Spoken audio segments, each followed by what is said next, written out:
What's up, Shelf Addicts? Welcome back to the Shelf Addiction Podcast. Today on Book Chat, we are kicking off our reread of the Mercy Thompson series written by Patricia Briggs.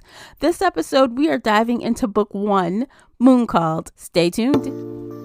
Today's episode is sponsored in part by audiobooks.com. Audiobooks.com now has 175,000 titles and 1.2 million podcasts. New customers get 3 free audiobooks comprised of 1 premium credit and 2 VIP titles.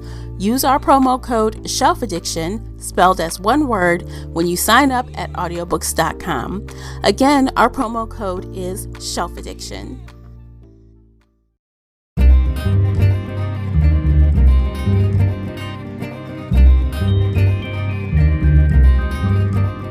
Hey everyone, I'm your host, Tamara Ford, and welcome to Book Chat here on the Shelf Addiction Podcast. Participate in this discussion by joining the Facebook group Shelf Addiction Official. I hope to hear your thoughts on today's topic. You can always find me and Casey on Twitter and Instagram.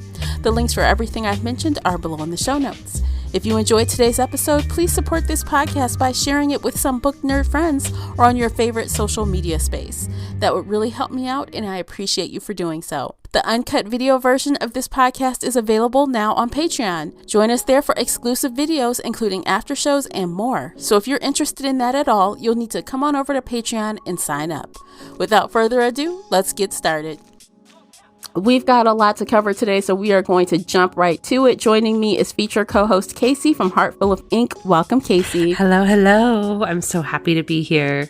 Yes, I'm glad you're here too, because we get to talk about one of our favorite series. Yay! Mercy Thompson! So excited. Yeah, we are doing another reread, and it's been a while since we've done a reread on the podcast, so we thought it was time to revisit, refresh. Because there's a new book coming out, and why not start at the beginning? Yeah. You know, it's Mercy. I know, because it's book 13 coming out, and it's like you can't really go into a new book when you haven't read the last one for a long time. And then it's like, well, do I really just want to read the last one? Want to go back a few or a few more, or maybe go back to the very beginning? Yes, we have bookish problems. Yeah, so that is what we did with everything else we have going on. So we will see. We might do it in segments, so you might not get all the books back to back to back, but we'll see what we can do. So get excited. Make sure you're subscribed so you can catch these episodes. They'll be released on Fridays. So, if you love Mercy Thompson, share this with your Mercy Thompson friends. If you've never read Mercy Thompson, you need to start, because it's an amazing urban fantasy series that still holds up almost 2 decades later.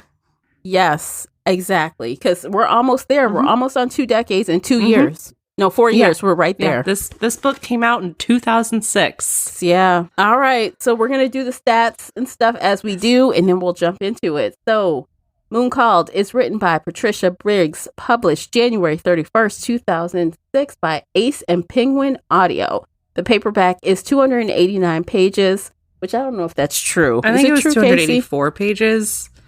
Okay. And the audiobook is 9 hours and 14 minutes. And the audiobook was narrated by Lorelei King, who does a great job, by the way, of narrating this. But I actually read it this time. Would you please share the synopsis with us? Werewolves can be dangerous if you get in their way, but they'll leave you alone if you are careful. They are very good at hiding their natures from the human population, but I'm not human. I know them when I meet them, and they know me too. Mercy Thompson's sexy next-door neighbor is a werewolf. She's tinkering with a VW bus at her mechanic shop that happens to belong to a vampire. But then Mercy Thompson is not exactly normal herself, and her connection to the world of things that go bump in the night is about to get her into a whole lot of trouble. Yes. Okay, so now, just like everything that Patricia Briggs writes in this series, that synopsis is very succinct and to the point, not paragraphs long. We know what's going on, and now we can just jump into things. So, were you happy to return to the world of Mercy Thompson? Oh, absolutely. I loved it. I said this yesterday during our live recording that this might be like the 5th or 6th or maybe even 7th reread I've had of this book. Oh, wow. Because I started reading it in 2006, and I have vivid memories of sitting on a school bus, riding home, reading the Mercy Thompson series. And so, wow. and every few years, I go back and reread them. And then, we were talking about how much we love the series, which launched this podcast to begin with. It did. And so, yes, I love Mercy. I love rereading it. It's amazing. This is my third time reread. Well, no, this is my third time reading the series, my second time rereading the series. So I first found this in 2014. So I was like blasting through all the books to catch up. And then, of course, we did the podcast here in 2017, which was 5 years ago. Oh my God. We started this series. And then, of course, now 2022. So I'm excited to return to the world of Mercy. I love it. And I started getting all excited again when we started reading this. And so, you guys, just an FYI, we are doing live reading sprints every week with this series. So if you're curious about this and want to read with us, or you want to read something else and read with us, we'll be on the Shelf Addiction YouTube channel, just so you don't miss out on that fun. It's a lot of fun. You should come join us. Yes, because we talk about the stuff in between, like, oh my God, I forgot this and that, and this happened. So it's just good fun. All right, high level. Did you get everything you wanted out of book one? Yes. I know it. I know what's coming. I had kind of forgotten some of the plot points. I'd forgotten some of the details. I asked dumb questions. But I got everything I wanted. I got the introduction to Mercy. I got the introduction to the world. We have the early flirting with her and Adam. We have that kind of flirtation with Samuel, which, yes, I'm kind of into, but also I was always Team Adam from day one. And this was everything. This is just one of my favorite comfort rereads. Yeah, same. And I think this is honestly one of the best series to read this time of year.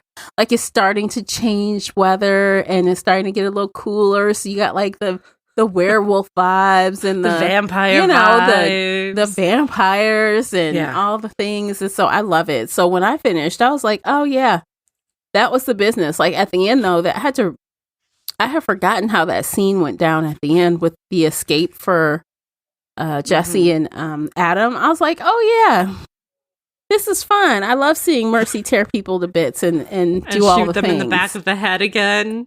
She killed a lot of werewolves in this book. I know. And I guess this is after not really killing any. And now she's like, hey, I killed 2. Who are you trying to talk to? I love it. Yes. It's all the things. Yes. I love Mercy. She's one of my top heroines because absolutely. She's annoying enough to annoy the other characters, but it's fun to me. Yeah, but no, she's bold. Bratty. She's sassy. Samuel said this several times that she will, do whatever the fuck she wants to do, and nothing you say will stop her. Yeah. So why stop her? Because she's going to do it anyway. Exactly. Exactly. All the things. Okay, so you guys, if you are new to this series, what should we talk about for the newbies who know nothing about Mooncalled? I know there's a couple listening. Let's see. This world has a lot going on in it. They're usually in a paranormal world or an urban fantasy world. We're only focusing on one aspect. You only focus on the werewolves or you only focus on the vampires. Right off the bat with Mercy, she is not a werewolf. She is a shapeshifter. So she turns into a coyote. But she was raised by werewolves. So she understands their world, but she's not a part of their world. Instead, she's kind of got her fingers in all the different pies. She doesn't make enough money as a mechanic to pay the vampires, so she works on their cars, but she has a friend who's a vampire, and I use friend loosely because Yeah, in this book, she's questioning how much a friend he is. Yeah. He has a VW van that is painted to look like the Scooby-Doo Mystery Machine. Yeah. And he comes across as very sweet and caring, and he's not going to just start chewing on your neck. But there's some stuff about Stefan that we'll learn about in the next book.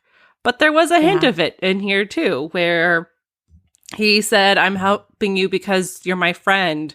And Samuel laughs and he's like, yeah, we're all friends with Mercy.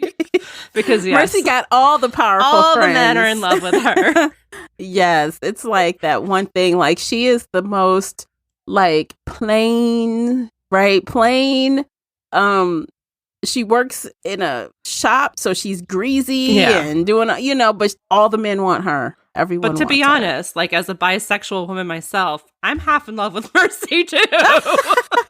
Like, yep. If I saw her on the street, I'd be like, can I please date you? You're like, add me to the list, please. Add me to the list, please. Like, yes, I'm Team Adam, but I'll throw my hat in the ring. That's hilarious. That's hilarious. But so, well, then you understand what they love about Mercy then. Yes, I do. Yeah.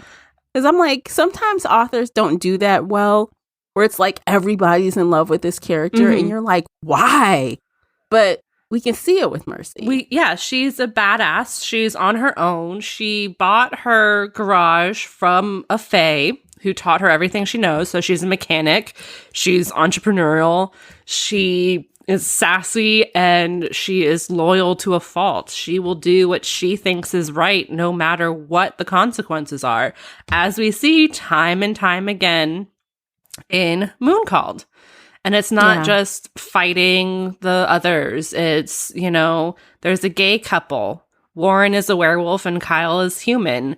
Warren has been forbidden from telling his human lover that he is a werewolf. Like, if he says anything, he will be punished severely. So Mercy knows that Kyle's going to leave him because, what human wants to be left in the dark with their lover? So she goes, he's lying. Yeah. He could tell he's lying to him, but he doesn't know why or what about. Because he's like, people call Warren in the middle of the night and he has to leave and he can't tell me what's going on. He's hiding somebody in his bedroom right now, but he can't tell me why. He's submissive to some people because Warren is 3 in the pack. So Daryl gets to beat him up and he can't say shit about it. So Mercy goes and she tells Kyle about werewolves. She does. Even though she technically shouldn't. To her own detriment. And it's like they all knew. Like, we knew she was going to do it. Yes. We were just waiting. And actually, Adam was I almost provoked her into doing it. Like, because if I said don't do it, I know you'll do it. He's like coming down the stairs. Like, I almost came down earlier just to tell you not to do it so you would go do it. Because Adam knows Mercy. Adam knows her better than anyone. Absolutely. And she's that kind of friend. She doesn't want Warren to lose Kyle, the guy that she really likes, and Kyle, obviously, she did her due diligence. She asked Kyle, are you in love with him? Yeah, the forever and ever love. Right. Not this good sex kind of love, but the forever love, like you said. And he gave her the right answer. And so she told, and now he has to think about things and talk to Warren once all the drama is over. So... Which can you imagine they that? went on a date at the end of the book. We didn't get to see the date. We just knew they were together. So as of book 1, you're like, oh my God, is it going to work? Is Kyle going to stay? I hope he stays. I hope he can accept that werewolves are real. Yeah. Because that's the other... Go ahead. I was going to say that's the other faction is the Fae. There are fairies who've been living in this world for a millennia, and they have come out. They are open to the public, and humans have not really responded well to it. But and actually, don't forget, only the Fae are out in general, but really only the cute little brownies, sprites, not the very beautiful and not the very powerful. They're still in hiding. But because they know the humans can only take so much of it, right?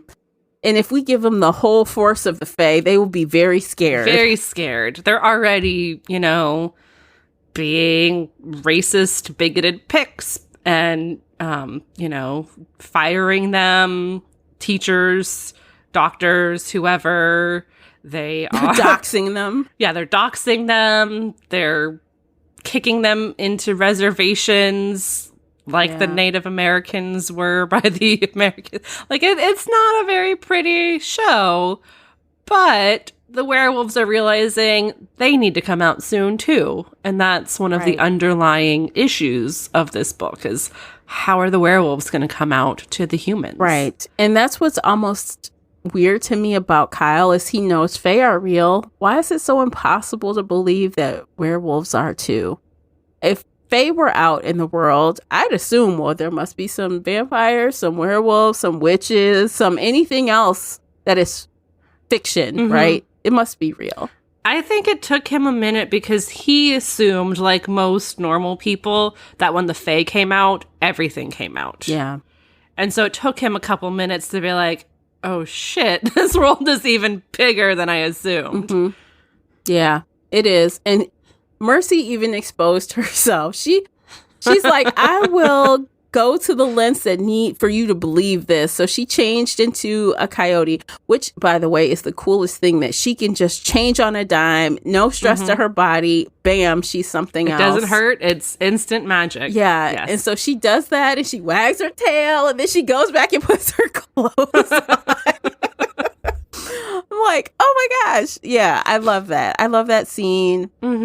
There's just, honestly, I love every introduction to every single character. Like, oh my gosh, here we are again with Daryl. Oh my gosh, Arielle or whatever her name is. And oh my gosh, okay, so we hear about Mary Sue at the very end. She's the teacher. The teacher, he's in Adam's pack. What's her name? Mary... We didn't. She was. Arielle is the chemistry teacher. Oh, the other. She's a fire person. Then she's a firefighter. Was Honey the firefighter? No, this one she mentions her again because she doesn't like that she has to act weaker than her counterparts. We haven't met Honey yet in this book. We only met Leah in this book, who's the Brand's wife, and she hates. Oh Mercy. No! Remember when Mercy got to Kyle's house and the pack was there? Yeah, that was Arielle. Okay, but also there was Mary Jo. That's it, Mary Jo. Mary Jo. She's in this book. She actually talks about her being a fire person or firefighter and having to be weaker than her counterparts, and that's why she likes her. Like, is because she's as strong as any of them, but you don't remember that? You read over it. I don't remember that. I read this oh my gosh. last night. I'm going to find it. I don't remember that line. I wish I had it on Kindle so I could just search it. But search it. Yeah, but even that came up. I was like, oh yeah, Mary Jo. Because earlier on our live reading, I was telling you Honey and what's her face, and I'm like, but there's one more, and I can't remember her name. It's Mary Jo. It's Mary Jo. I'm like, oh, okay, yeah, it's her. So we meet them, and then of course we meet Ben, and I'm like, oh my gosh, I remember how Ben was really portrayed as someone bad initially, and toward the end of this book, we already find out that no, he's not what you think he is. He's not that bad. No. Yeah. He's bad, but he's not that bad. He's got his issues, but he's not psycho and he doesn't kill people. So yeah, just coming across all these characters, because that's the thing. You are introduced to a lot of characters in this book. A lot. Yes. Witches, two witches. Couple of Robert vampires. And Grandma. Or silly. Yeah, the vampires. Yeah. The vampires were creepy. Yeah, they were creepy. The Fae, you go to Uncle Mike's bar and meet Z and a couple other people, and yeah. Yeah, there's a lot of characters in this book. But yeah, I love it. And I love the intro. So I think that if you haven't been introduced to urban fantasy yet, this is a great starter. This is a starter book, I think. Oh, absolutely. Yes. It's not too crazy. It's not just a starter. Like, it's a standard almost. Yeah. Like, I hold people up to the Patricia Briggs standard. When you're world building, is it as good as Mercy Thompson's world? Is it as diverse as her world? Is it as developed, you know? Because they're all constantly dealing with the humans. Yeah. What do the humans want? And the bad guy, you think you know exactly what he's doing. You think you know what he wants. And there's that little twist. And you're like, oh, okay. And then at the end, like, there's an even bigger twist. And you're like, oh, shit. Yeah. He was really smart and really stupid at the same time. Yeah, definitely. And I don't think the first time around, I didn't figure out what exactly was happening. Like, so the mystery of why these occurrences were happening, why the child was kidnapped, why Adam was taken. It's like we kind of like discover with Mercy as she's like uncovering the bits, which is also kind of an aspect that I like about like uncovering the mystery. So it's not all falling out of the closet at the last moment. Yes. But I wasn't able to figure it out without going with her along for the ride. You know how sometimes you can be like, oh, it's easy. XYZ did this because of that. This was more complicated, more nuanced, more thought through, I guess I'd say. And that was what was also enjoyable about it. So we have her going through all her adventures, meeting these guys, having a good time, skipping around town, doing what she want. But also, who murdered this kid that I just met and brought into my life? Who took my friends and why? You know, it's very layered. And in a short amount of pages, it's layered. Oh, yeah. It's less than 300 pages. Yeah. But I was saying yesterday during the read along that, you know, chapter 1 is very info dumpy. It's very world building heavy. But from chapter 2 on, it is nonstop action. Like, yes, Mercy will pause every once in a while to kind of explain, oh, this is what the vampires do. This is how we're talking to the Fae. But we had like a very heavy chapter 1 that built the world for us instantly. So we knew, like, okay, this is what the vampires do. This is what the Fae do. And she just kind of filled in the holes afterward.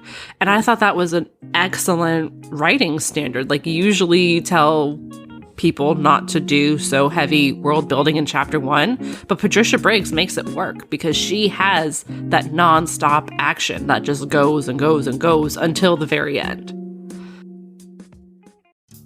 Today's episode is brought to you by the Shelf Addiction merch store. Check out all the bookish t-shirts, notebooks, mugs, and more. Don't miss out on these original designs, perfect for any book nerd. Support the podcast and visit shelfaddiction.com/merch and pick up your next favorite bookish item. Yes, and I think also it doesn't hurt anything that Mercy is so likable. So all of the things we're being told are from Mercy. Like, she's telling us, like, hey, like, she's talking to us, basically. Yes. Teaching us about the world. And it's hard for people to nail a successful, likable, flawed character, but you like them right off anyway. You know what I mean? Yes. And she's done that. So getting info dumped by her isn't painful. Because you want to know, what is she doing? What's going on? You know, because she's very unique in herself. And so, I don't know, just all the puzzle pieces fit really well. Absolutely, yes. Like, Mercy, she's kind of outside watching the world, but she's so dragged into it. And she has so many friends that she's very much, you know, inside the world, even though she doesn't believe it herself. At the start. I think it's just her being a little bit naive sometimes, because she's like, I don't belong to you. I'm not in this pack. I'm like, girl, you as far in this pack as anybody else. I don't know why you acting like you're not. You are more part of this pack than literally anybody else. Right. Like, you may not acknowledge it, but come on. Like, how you interact with them, how they come to your defense and how and you go to their defense. And you like, go to it was theirs. the middle of the night and Yeah. she ran into Adam's house and saved his life. Yeah. And then, she put him in her van and drove to Montana to save his life even more. I know. I'm like, oh, you don't like him? Oh, you're not in his pack, but you just did all she did all that off instinct. Like, oh, Adam's in trouble. His pack seems a little funny acting right now. Let me take him, like instantly. Let me take him. Let me take care of him. Right. Let me save his life. Let me do what I think is right because I have an instinct that maybe something is wrong in his pack. Yes. And her instinct was right. Yes. Although he was the stupidest character in the entire damn book. I'm I sorry. know. It's so dumb. It's like, how did he get away with that? He just seemed like he would be found out. I mean, yeah. I don't know. He was the dumbest little character ever. Yeah, but the whole scheme in itself was pretty elaborate from, using, I guess, different types of drugs, combination with iron and other things, or silver, ketamine, Domo, and silver, because silver hurts werewolves. Yeah. So it also gives the wolves a reality check that you aren't infallible and something can take you down.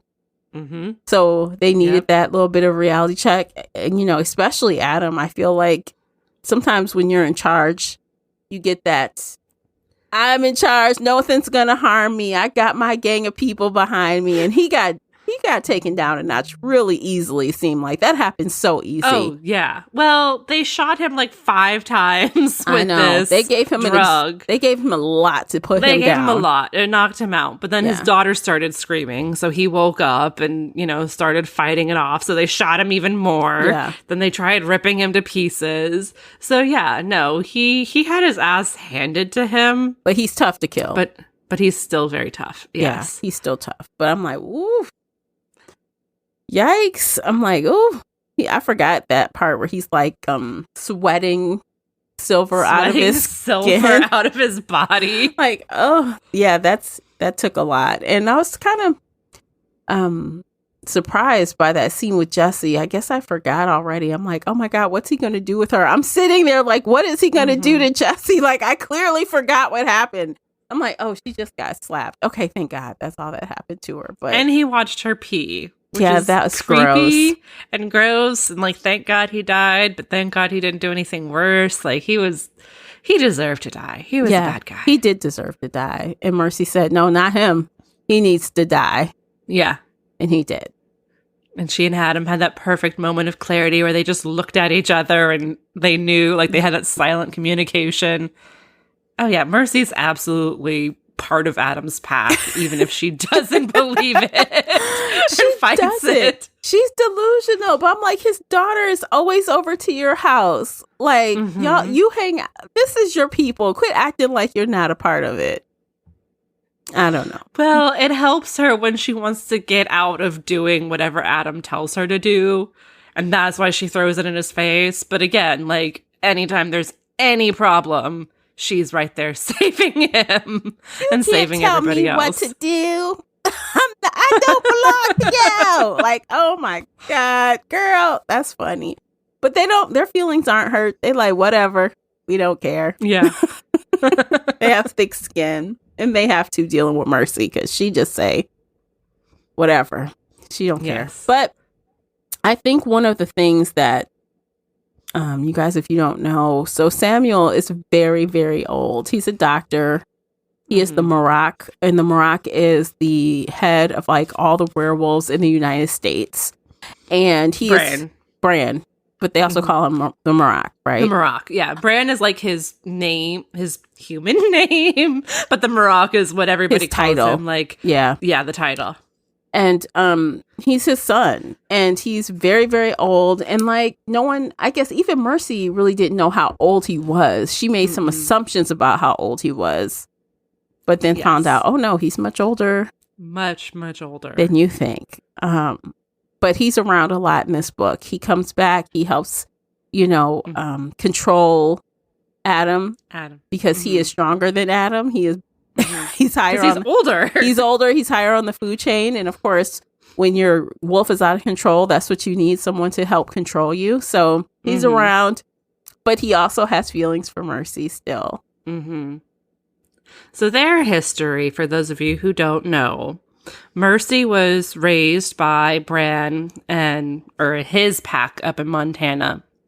She had a foster father and a foster mother who passed away when she was 14. And Samuel kind of stepped in to be her protector when she was 14. And they kind of fell in love. It was very, not gonna lie, a little creepy, but I understand. Samuel... I don't know. I could throw this one book back in your face where you're like, you can. You were like, I know. I was reading this and I was like, oh God, Tara's going to yell at me. So Samuel's several hundred years old. We don't know exactly how old, but he's very old. And she is a 14, 15, 16-year-old girl. Yeah. And they're, kissing. And he's like, let's run away together. We'll get married. We'll be okay. Then Bran finds out because he knows everything and he's Samuel's father. And he sits Mercy down and he says, Bran just wants you to be a baby maker. Yeah, he wants you for breeding. Bran wants babies and you can give him babies because you're a shapeshifter. And when you shift, it won't kill the babies in your womb. And that's what he wants because... over the years, he's had to kill 18 of his children and several of his mates because they just don't survive. Yeah. And so Mercy went, nope, I don't want any of that. I'm out of here. Left. I'm out. Peace, deuces. That was what she did. And I don't blame her. So at the time when that actually went down, I think she was 16 when she left. Yes, she was 16. Yeah. So... a little older, still creepy, still giving Samuel the side eye. Like, I'm not forgiving him, but he's better than that other character. But Samuel through this whole book, like, you can tell he's like fighting that instinct to like claim her again or want to be with her again. And that kind of helps her out in some ways. Like, for example, when Samuel is hurt and she's like in the van with him and she's like, okay, he's not gonna hurt me. His wolf thought we were gonna be mated, so it should be fine. It should be fine. And yes, it turned out to be fine. But you could tell, like, even when she at the end of the book she goes on the date with Adam. And, of course he's staying there temporarily and he's having all kinds of cows about it. He's acting up, but he finally gets himself in line. But he feels like I think he wants her, but he's not going to force her. Yes. And Bran had a conversation with Mercy in this book to explain that, like, he realized belatedly that Samuel's wolf had thought of Mercy as a mate. And even for several months and years after she left, he went and mourned her leaving him. Like, he couldn't sleep, he wasn't eating, he lost a lot of weight, he eventually just disappeared and they thought he had drowned himself, but no, he just went down to Texas to learn medical stuff and go to medical school for the second time or something. Just for fun, for shits and giggles. Funsies. Yeah. I don't know. That's not fun to me, but okay, whatever. You do you. Yeah. Go to med school. Yeah. So, I mean, I agree with you. I think that Sam is a good character. He's obviously a good person, but it was gray, right? A lot of gray. A lot of gray area. Yeah. And yeah, I liked that Mercy sat down and had a conversation with him where she's like, I'm sorry I left you. I should have talked to you when I was 16 instead of just up and leaving and not saying anything, but I made the right choice because I don't want to be. Well, she did what a teenager does, right? A teenager runs away. That's just what you do. And an adult would say, I'm leaving. Here's why. But a teenager, which she was, just takes off. And to me, that's fair. Yeah. It is what it is. Yes, absolutely. Very fair. That's what happens when you're an old man and you try to get with a teenager. She act like a teenager. So she's blameless, in my opinion. She did what she had to do. Yes, absolutely blameless. So let's see how long she continues to be blameless, though, because, you know, at the end of this book, she's like smooching with Adam after their little date. I'm like, And then she leaves Samuel and him together. Adam. She does like him. She does. But like Samuel's in her house, and she has that history with him, and she's like, but he is hot, but Adam. Yes. But let me go hang out with my vampire friend instead. Yeah, she's like, let me just leave them to it, and let me go work on the car with my vampire friend. Yes. Okay, Mercy. Okay, girl. But you know, it's fun stuff. Let's see. Was there anything else you think we should cover? Yes. I have a couple quick things. Okay. So what started this whole book off was this little werewolf kid named Mac who shows up at Mercy's garage. He's only been a werewolf for 2 months because he was recently changed. And as I was reading on the live, I was like, wait a second. He's from Chicago. That's Anna and Charles and all of that. And so I asked during the live, like, do you think he saw Anna? Because I had read Alpha and Omega, but I couldn't remember the details. Well, I have my anthology right here with the Patricia Briggs novella. And so I started reading it. And Anna saw Mac.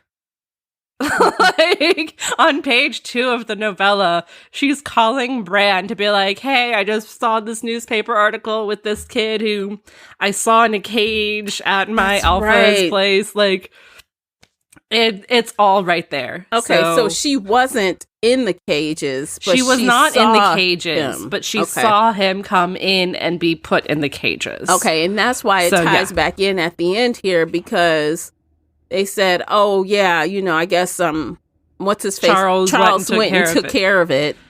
Yeah. Okay. I had asked that question, and then, like, the next chapter, Bran was like, I'm sending Charles to Chicago. And so my head was like, okay, so it is tying in together. And then 100 pages later, Charles is taking care of it. And I was like, God damn it, I need to go read this short story so I can figure out what happened. Yeah. So then, I started. I'm still only on chapter 1 of the short story. But Anna instantly calls Bran to be like, I know what happened to Alan Mackenzie Fraser. And I was like, oh, okay. Oh, yeah. It all ties in together. See, okay, so now that you've read that, are you actually going to try to read these books in between? Like, I think so. Like, I need to read the short story right now because it takes place during Moon Called. And then I want to look online and see if there's a timeline that shows me where everything takes place. They have a chronological reading order. Chronological read order. And then I might do that just for You're going to be reading a lot of books because we don't have a lot of space in between these installments. So you're going to be... There's only 5 or 6 Alpha and Omega books. Yeah. So I know it won't be like as heavy, but I do want to kind of read through them because it's been a while since I've read the Alpha and Omega books. I don't think I've ever reread the Alpha and Omega books. I've only just read them as they were published. I never did a reread for those. So I don't know. I'm not up to it. I can't do it. I'll let you do it. That's okay. I'll do it and I'll tell you what's going on. And then you'll tell me what fits where. And I'll be like, oh yeah, I remember. Yeah, I can't do it. But you go ahead. That's okay. I'll do it. I'll do it and tell you all what's going on. So you're going to get very little sleep, basically. Yes. I'm not sleeping for the next month. Lord. But that's okay. It's worth all it. Good. Nice. Well, I'm glad you sorted that out because yes. After you brought it up, I'm like, oh yeah. Yeah, and I was like, I remember enough to know it's all tied together, but like, are they ever going to actually bring up Mac? Is that going to be talked about? And then, on page 2, she is like, I know him. I saw him. Terrible things are happening. Come save Bran us. is like, yes, I'm sending somebody right now. He's on his way. Yeah, I remember Anna's pack was wretched. I mean, they were awful. It is awful. It is really bad. You think bad stuff happens to Mercy and Jesse in Moon? No. What happens to Anna is a million times worse. It needs... Abusive. Yes, it's very abusive. Yeah. I'm like, ooh. She didn't have the best start to her werewolf life. Werewolf. So. No. But she meets Charles, and Charles is amazing, and everybody loves Charles. So. Everybody loves Charles. They do. He's a good guy, too. All the Mariah Cat, or Bran, I'll call him Bran, he has some good kids. He does have some good kids. Yeah. Even though they're all old as dirt, so. Charles is 200 years old now. Yeah. And how old is Anna? 30? I don't know. Well, at least she's a full-on adult. There's that. Yeah. Yeah. She's not a teenager. Right. Yeah, that's cool. All right. Anything else? Did you have more on your list? Well, this is a fun fact. Okay. And so this is a game we can play if you want to play, or the readers can play along. So a few years ago, 6, 7, whatever years ago, when I was first reading the Alpha and Omega series, I realized that Patricia Briggs will put the title of the book somewhere in the story. Mm-hmm. Like, it'll either be in dialogue, it'll be in a description, it'll be somewhere. And I did it for all of the Alpha and Omega books, but I've never done this for the Mercy series. Oh, okay. So if you want to, and if the people listening want to, we could all collectively look for where Patricia Briggs puts the title somewhere in the story. Like in Mooncalled, she says that the females aren't moon-called. Mm-hmm. That's why women can't change into werewolves, because they aren't moon-called. And then something else about Adam being moon-called when he was shifting or something. Like, did she say it when he was out there calling all the wolves to him? Did she say that again there? I think that's the moon where it was out. Yeah. Yeah. I like that idea. I'm going to have to look. Now I want to go back and look, but I kind of don't want to go back. But I'm like, I finished it, but I will going forward. So the next book is Bloodbound. Bloodbound, which I have right here. Yeah, me too. Let me see. Where's mine? Right here behind me.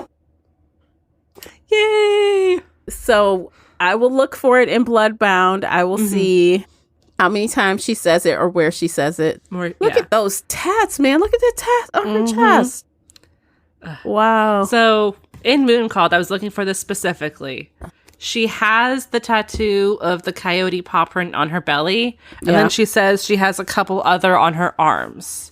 But she never ever mentions tattoos again, even though the tattoos are always on the book covers and they always show different tattoos. Yeah. So what are these? Just like she just randomly goes and gets tattoos and never mentions it? I guess. Or I think it's the artist like trying to tell the story in each book. So like Mooncalled, you see werewolves on her arms. Bloodbound, you see the vampire bat on her chest. So I think it's more of like an artistic interpretation for the cover. That makes sense. Than what's actually on her body. Okay, so book 2, we get a lot more Stefan. Oh, God. How do we pronounce his name? Here we go. I always say Stefan. You do? Okay, so I say Stefan like the guy on Vampire Diaries. I say it that way. I guess I don't know why I want to like emphasize his name so weirdly, but in my head, it's been this way for over a decade. No, this was a thing Stefan. 5 years ago. We talked about this 5 years ago. I know. And we never decided how to say the man's name. So we went back and forth between Stefan and Stefan. But technically there's an A there, but Stefan could be an A as well. It's just a soft A, right? Like a short A, like apple. I don't know. It could be either way. Yeah. I feel like we need to have Patricia Briggs say it in front of us, but he's always been Stefan in my brain. Or I will listen to the audiobook and see how the narrator says it. Ooh, yes. Because I feel like the narrator will say it right, hopefully.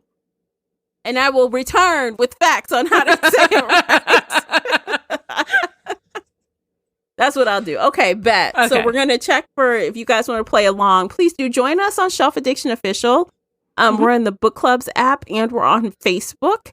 And we can do our title counts in the book Tell together. us where you find the title. Yeah, and if you also have audiobook, you guys can listen out and tell us how to pronounce Stefan's name. Stefan. Yeah, so come with us. So if you're not reading any other stuff with us, jump on board with this one. You will love it. I'm telling you, you will get Mooncall done in a couple of days, even as a slow reader. As a fast reader, you can get it done in one day. Yes, it's an amazing book. It's a fast read, nonstop action, hot guys, werewolves that are shirtless running around, hot women too. And if you're an audiobook listener, I recall listening before on 1.5, I think, because I have listened to Lorelei King narrate this, and you can get it done pretty quickly at 1.5 because normal speed, it was like 9 hours, a little over 9 hours. So you'll be able to drop that down to like 6 hours or something like that, 6 or 7 hours, and you'll be able to knock it out in 2 days. Easy peasy. Easy peasy. So join us. Anything else, Casey, for Mooncalled? That's it for me.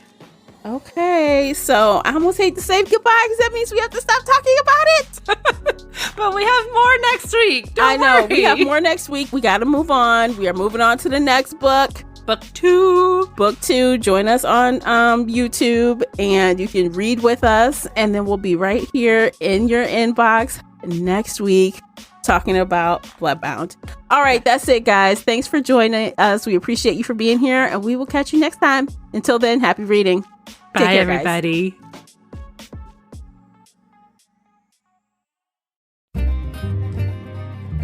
If you enjoyed today's episode and would like to show your support, there are a few things you can do. Head on over to Apple Podcasts and leave a positive 5-star review or like this episode on your favorite podcast player. It seems so simple, but it really helps me out. You can share this podcast with other book nerd friends or on your favorite social media space. You can also join the Shelf Addiction Patreon family. For as little as $2 a month, you will help us produce even more awesome content for your ears. You can also consider joining the Shelf Addiction Official Facebook group where we talk all things bookish and more in a safe space. The Shelf Addiction Podcast is a part of the Nerdy Maven Network. You can also reach us via email at info@shelfaddiction.com. Thank you for listening.